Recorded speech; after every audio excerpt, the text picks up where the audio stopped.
भाई जो गुरु बचन पे डट गे, कट गे फंद 84 के। परमात्मा के लिए कुछ भी असंभव नहीं है। एक नगर के बाहर जंगल में दो महात्मा साधना कर रहे थे। एक 40 वर्ष से घर त्याग कर साधना कर रहा था, दूसरा अभी 2 वर्ष से साधना करने लगा था। परमात्मा के दरबार से एक देवदूत प्रतिदिन कुछ समय उन दोनों साधकों के पास व्यतीत करता था। ऊपर से एक देवता आता था और रोजाना वहां भक्ति और भगवान की बातें करता था। बढ़िया उनका टाइम पास हो जाता था। दोनों भक्तों के आश्रम गांव के पूर्व तथा पश्चिम में जंगल में थे। बड़े भगत का स्थान पश्चिम में तथा छोटे भगत का स्थान गांव के पूर्व में था।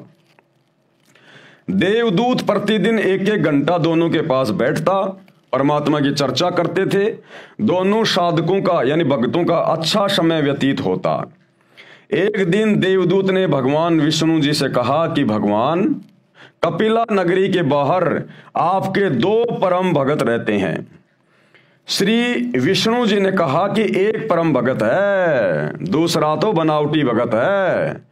देवदूत ने विचार किया कि जो 40 साल से साधना कर रहा है वो पक्का भगत होगा, क्योंकि लंबी लंबी दाढ़ी, सिर पर बड़ी बड़ी जटा यानी बाल हैं और समय भी 40 वर्ष बहुत होता है। देवदूत बोला कि हे प्रभु, जो 40 साल से आपकी भक्ति कर रहा है वह होगा परम भगत। अब प्रभु ने कहा कि नहीं, वो नहीं है।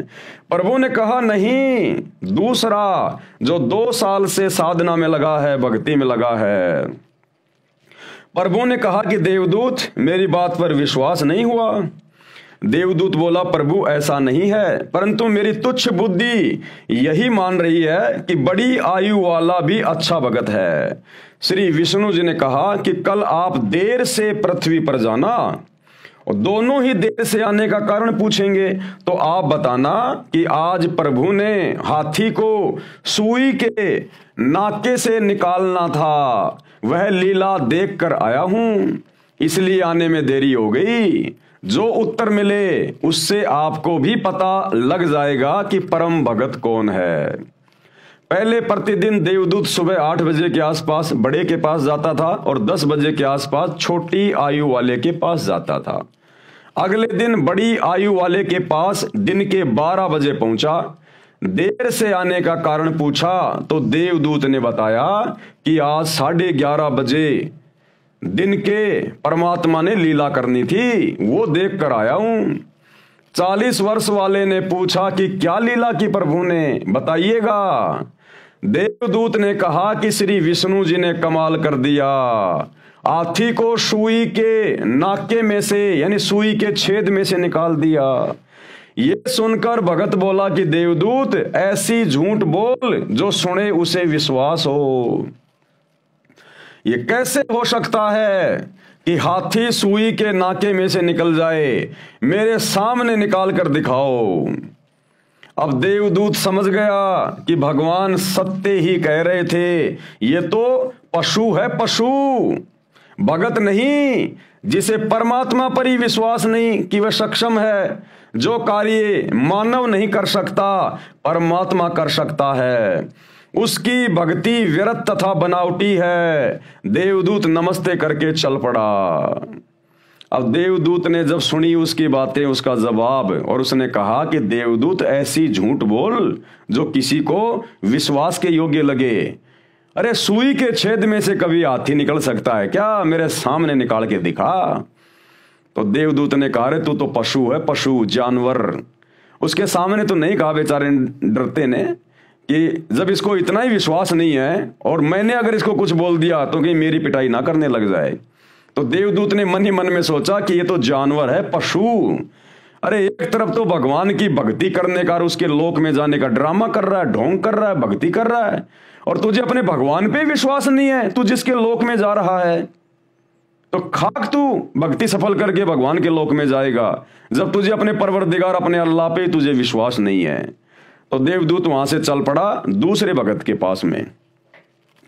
देवदूत नमस्ते करके चल पड़ा और छोटे भगत के पास आया।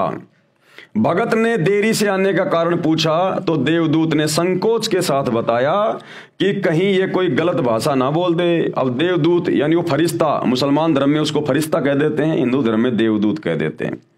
अब वो देवदूत बेचारा थोड़ा सा घबरा गया कि जब बड़े वाले ने ऐसा जवाब दे दिया तो छोटे वाले के पास कहां बुद्धि होगी, ये कहीं मेरे को गाली वाली ना निकाल दे, अभद्र भाषा का प्रयोग ना कर दे।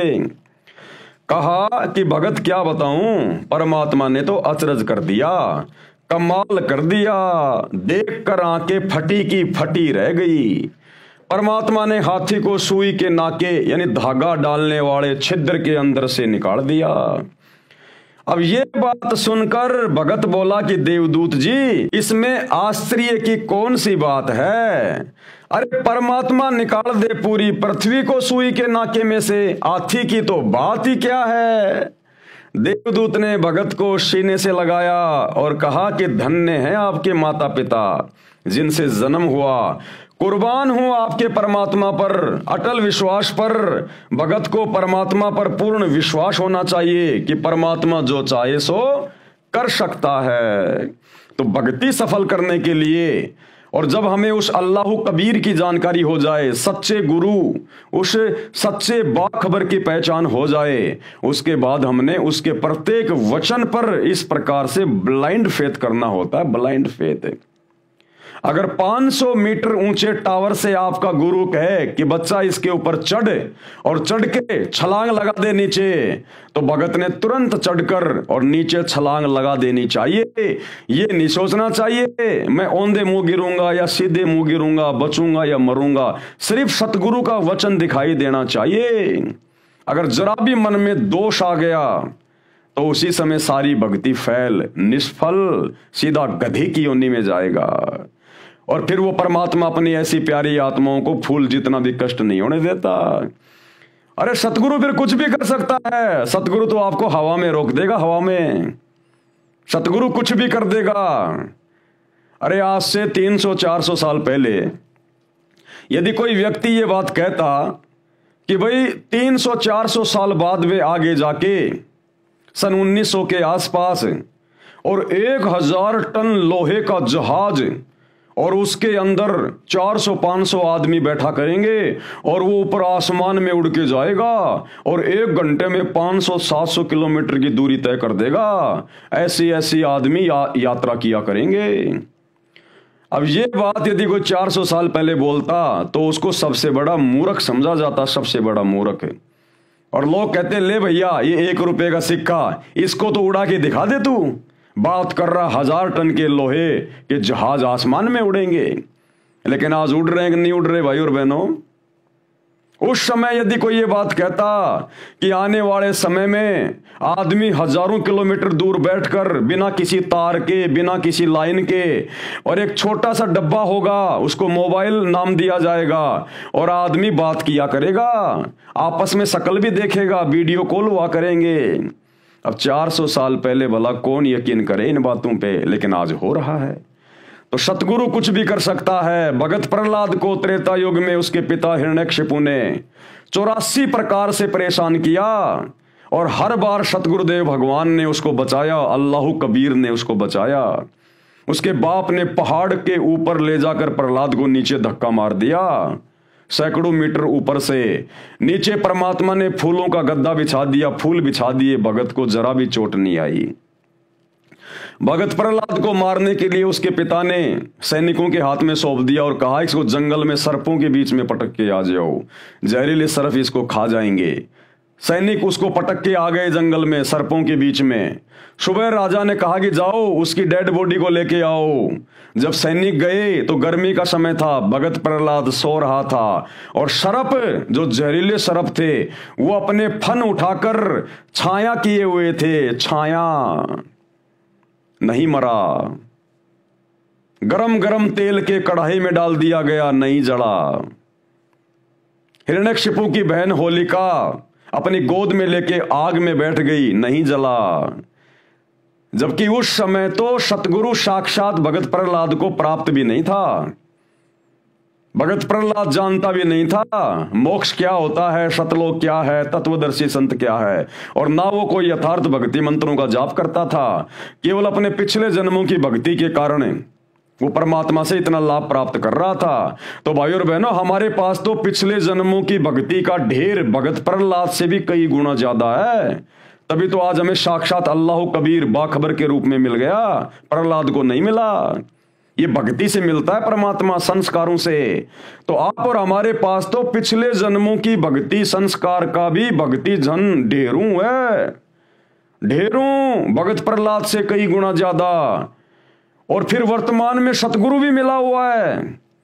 कबीर अल्लाह की हम शरण में हैं, सतगुरु रामपाल जी की शरण में, और उनके द्वारा दिए गए सतनाम का जाप कर रहे हैं। तो भाई और बहनों, क्या हमारे ऊपर परमात्मा आपत्ति आने देगा यदि हम अपने गुरुदेव भगवान पर दृढ़ विश्वास करके भक्ति मार्ग पर मर्यादाओं के साथ लगे रहे? तो ये विश्वास की बातें हैं। ये इतना विश्वास हमने आंख बंद करके अपने गुरु पे करना पड़ेगा, केवल अपने गुरु पे। अगर हमारे गुरु का नाम लेकर अगर कोई थर्ड पर्सन हमें कोई आदेश देगा तो हम फॉलो नहीं करेंगे। थर्ड पर्सन के द्वारा दिया गया हम वही आदेश फॉलो करेंगे जो हमारे गुरुजी के ज्ञान से मेल खाएगा, हमारे गुरुजी की भक्ति मर्यादाओं से, उनके सत्संगों से जो मेल खाएगा हम वही मानेंगे।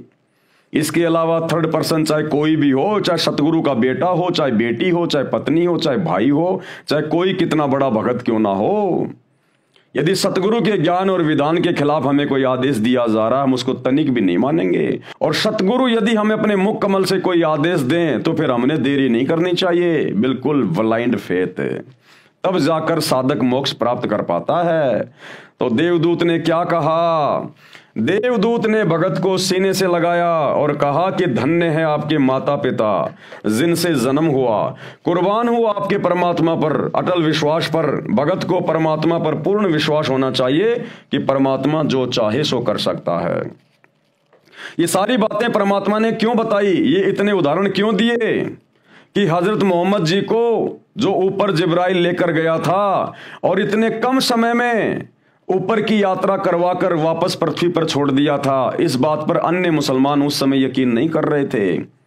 तो परमेश्वर ने, अल्लाह कबीर ने एक साधु वेश में आकर इस प्रकार की घटना को जन्म दिया उस राजा रूम के साथ में। तब जाकर लोगों ने यकीन किया, विश्वास किया, और ये इस्लाम धर्म चल रहा है। ये इस्लाम धर्म कोई शैतान के पावर से नहीं चल रहा, हजरत मोहम्मद की शिक्षाओं से नहीं चल रहा।